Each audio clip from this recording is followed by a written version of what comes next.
Divorce is never fun. Besides the heartache of breaking up with someone you thought you'd love for life, there's the administrative torture of working out a divorce settlement, not to mention the humiliation of knowing your friends and acquaintances are all gossiping behind your back about how and why your marriage crashed and burned. And if you're a high-profile person who's always in the public eye, the stresses and potential for humiliation are multiplied. For instance, the very public breakup of the seemingly fairytale marriage between Britain's Prince Charles and Princess Diana Spencer, which she described candidly in an interview with the BBC, can most diplomatically be described as a train wreck. To add to the royal family's misery, the divorces kept on coming. They included the Queen's sister, Princess Margaret, two of the Queen's other children, and several other less prominent royal couples, according to Insider. Hello and welcome to Royal Scandal. Please do well to like, subscribe, comment and turn on the notification bell so as not to miss out on any news updates.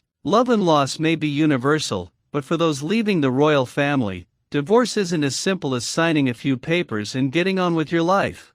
What happens next will not only be determined by you and your soon-to-be ex, but by the expectations and demands of the royal family, the press and public, and hundreds of years of British history and tradition. So, watch on to learn the rules that royals have to follow when getting divorced. Number 1. Divorced former royals can keep some of their titles until they remarry. One of the nicest perks about marrying into the royal family is getting your very own royal title. As noted by PopSugar, when the former Diana Spencer married Prince Charles, she became known as Her Royal Highness, Princess of Wales. When Sarah Ferguson married Prince Andrew, she became known as Her Royal Highness, Duchess of York. These titles broadcast to the world that these new brides were now an official part of the royal family with all the status and privileges that come with royalty. But, if your royal marriage fizzles, so can your right to hold on to your royal title. Playing your cards right and staying on the Queen's good side, however, can offer you some protection.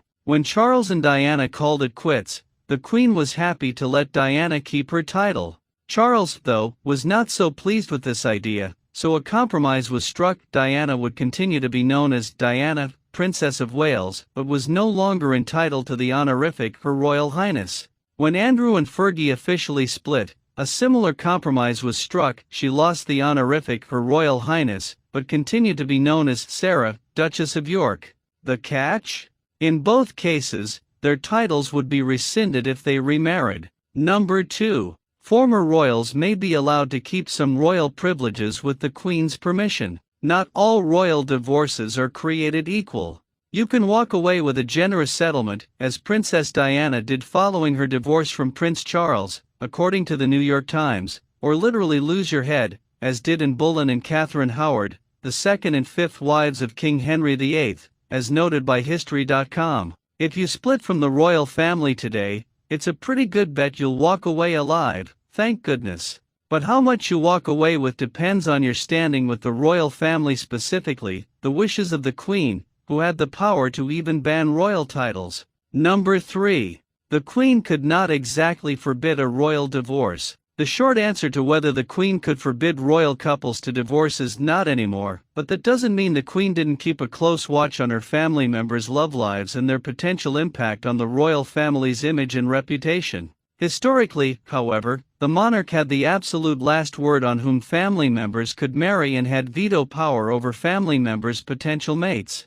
In the 1890s, divorce was still considered scandalous, and Queen Victoria forbade her daughter, Princess Victoria, from ending her arranged marriage to Grand Duke Ernst of Hesse, despite her misery and questions about his sexuality, according to History Extra. It was only after the Queen's death in 1901 that the unhappy couple was finally able to divorce. Number 4. Divorce announcements are a thing. Public relations experts say a wise strategy when public figures get divorced, especially when it's your fault, is to be transparent and just fess up.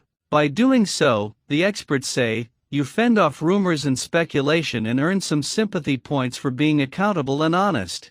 And no institution understands the benefits of fending off rumors and speculation better than Britain's royal family, whose members are not only born with silver spoons in their mouths but cameras and recorders trained on their every move. So, when it comes to the awkward and sad matter of disclosing the end of a royal marriage, the royal family recognizes the need to come clean. Divorce announcements for high-ranking royals come from high places. According to the Evening Standard, Prince Charles and Princess Diana's separation in 1992 was officially announced by then Prime Minister John Major, and the breakup of Princess Anne and Mark Phillips was announced by Buckingham Palace. Number 5. Those who lose their royal titles after divorce must do this when around royal family members. The problem with marrying into power is that it's never really yours. Your spouse is just letting you share it. This could be a great arrangement if you have a happy, stable, and trusting marriage. If not, all bets are off.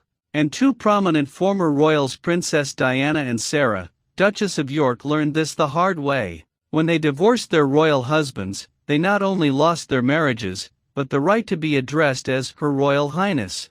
This was not only galling because it was unnecessary. According to PopSugar, the Queen was happy to let Diana keep the HRH honorific, but Charles wasn't, but also because it had a very real impact on how they would live their future lives and relate to their former in-laws.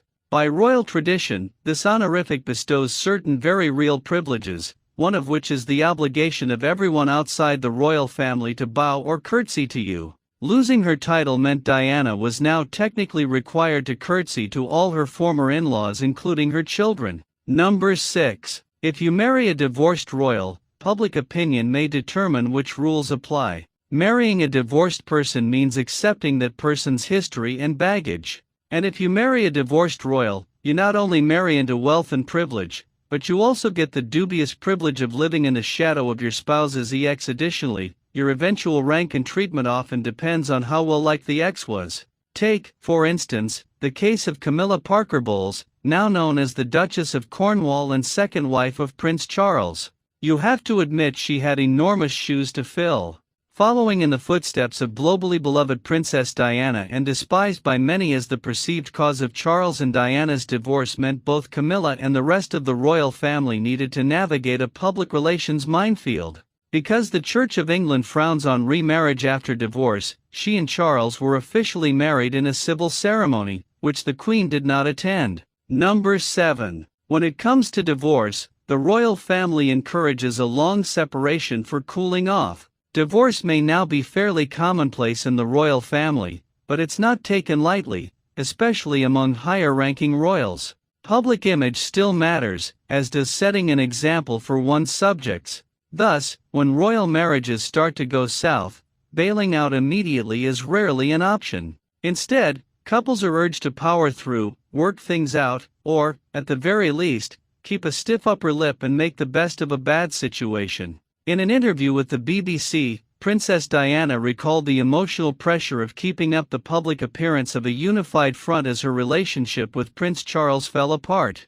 My husband and I had to keep everything together because we didn't want to disappoint the public, and yet obviously there was a lot of anxiety going on within our four walls, she said.